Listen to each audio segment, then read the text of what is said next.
Hallöchen zusammen. In meinem letzten Video habe ich euch ja gezeigt, wie ich den Smart umgebaut habe, alles ausgebaut habe, HiFi eingebaut habe und ein kleines Detail dabei war, dass auf einmal die komplette Verkleidung und der Dachhimmel schwarz war. Wie es dazu gekommen ist, relativ einfach. Als ich das gesamte Auto auseinandergeschraubt hatte, hat meine Frau dann gesagt, wenn schon alles draußen ist, kannst du es auch schwarz machen. Und die Idee war echt gut. Also, ich mag schwarze Dachhimmel und schwarze Innenverkleidung sehr. Dementsprechend war das eine tolle Idee. In meinem Smart war es so, dass die Innenverkleidung bis zur Türkante quasi sowieso schon schwarz war. Und ja, das heißt, den Rest, den konnte man relativ einfach machen. Die Plastikteile, die da im Auto waren, waren auch soweit kein Problem. Angeschliffen, gereinigt, kurz mit Kunststoffgrundierung besprüht und danach schwarzen Lack drauf, schwarz-matt. Und das Ergebnis ist echt cool. Also das Ergebnis bis auf da, wo der Hund dauernd kratzt, da ist schon wieder ein bisschen Farbe runtergekommen, aber ansonsten funktioniert das echt gut. Wenn ihr aber euer Auto gerade nicht umbaut und komplett auseinandergenommen habt, ja, wie kriegt ihr denn dann den Dachhimmel runter? Ihr müsst die A-Säule abmachen, ihr müsst die Sonnenblenden abmachen, ihr müsst die Haltegriffe abmachen, ihr müsst die B-Säule abmachen, ihr müsst hinten die Verkleidung abmachen. Das heißt eigentlich alles, was irgendwie im Dachhimmel ist. Den Spiegel müsst ihr abmachen.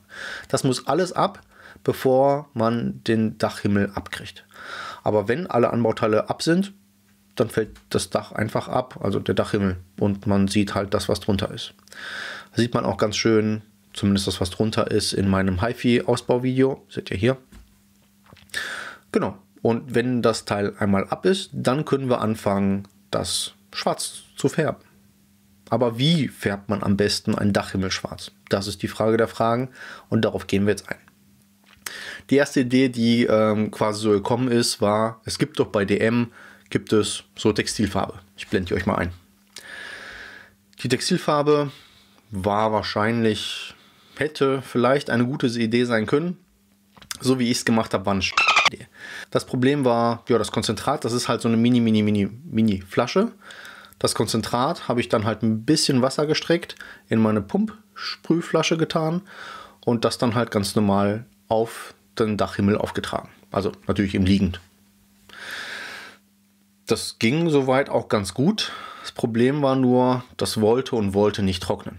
Also egal, was ich getan habe, ob es jetzt halt einfach nur draußen liegen lassen, dann ist halt die Farbe irgendwie in die tiefste Stelle gezogen oder im Heizlüfter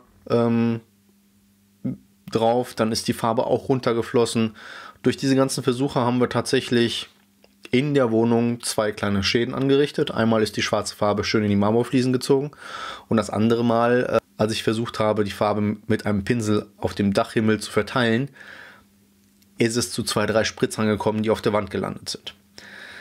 Insgesamt war das Ergebnis nie wirklich zufriedenstellend und ich musste mich zeitnah nach einer Alternative umsehen, weil ich wollte halt irgendwann auch wieder mit dem Dach Auto fahren. Also bin ich in den Baumarkt gegangen und da habe ich es gefunden. Textilsprühfarbe von Duplicolor. Textile nennt sich das Zeug. Ich zeige hier mal ein Bild davon. Eigentlich cooles Zeug. Kostet 14 € die Flasche bei uns im Baumarkt. Ich habe alle Flaschen mitgenommen, die da hatten. Um dann festzustellen, okay, die Flaschen, die da hatten, würden nicht wirklich für meinen Dachhimmel reichen. Also die Flaschen sind 150 Milliliter Flaschen. Das ist diese kleinen. Und das ist halt für kleine Sachen okay, aber wenn man halt wirklich einen Dachhimmel damit tief schwarz machen will, ist das ein bisschen wenig und wenn ich mehr brauche, sehr teuer. Dann habe ich weitergeguckt, was es so gibt. Und tatsächlich im Internet das gefunden, was ich euch hier für das Färben eures Dachhimmels empfehlen kann.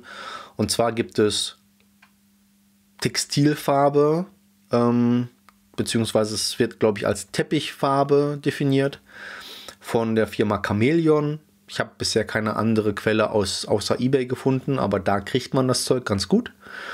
Da habe ich für ein 6er-Pack 400 Milliliter Spraydosen habe ich 57 € bezahlt. Das heißt, vom Preis her in Ordnung. Wenn man die gleiche Menge an Farbe von Duplicolor beschaffen wollen würde, wären wir bei über 220 Euro. Also der Unterschied unter 60, über 220 ist schon gewaltig. Ja, mit dieser Farbe bin ich dann halt ans Werk gegangen und habe entsprechend Schicht für Schicht in der Garage aufgesprüht. Das hat echt gut gedeckt, gut funktioniert. Es ist keine Farbe irgendwo hingelaufen oder so. Das, was es früher bei dieser Textilfarbe gemacht hat, die ja eigentlich für die Waschmaschine ist, aber ich konnte ja schlecht den Dachhimmel in die Waschmaschine stecken. Ja, und dann nach 4 Flaschen von 6 war dann der komplette Dachhimmel tiefschwarz und ich war sehr zufrieden. Also wieder zurück eingebaut und jetzt habe ich einen schwarzen Dachhimmel im Smart mit schwarzen Anbauteilen und bin damit sehr zufrieden. Kann ich euch empfehlen, wenn ihr das nachmachen wollt. Wie gesagt, den Link zu der Sprühfarbe packe ich euch in die Beschriftung. Die anderen Links, ihr wollt keine Textilfarbe und ihr wollt auch nicht die Duplicolor-Sachen für einen Dachhimmel benutzen, weil das wird sonst viel zu teuer oder funktioniert nicht. Wenn euch dieser kleine Tipp, wie man in einem Smart den Dachhimmel schwarz macht, gefallen hat, dann lasst gerne einen Daumen da oder ein Abo.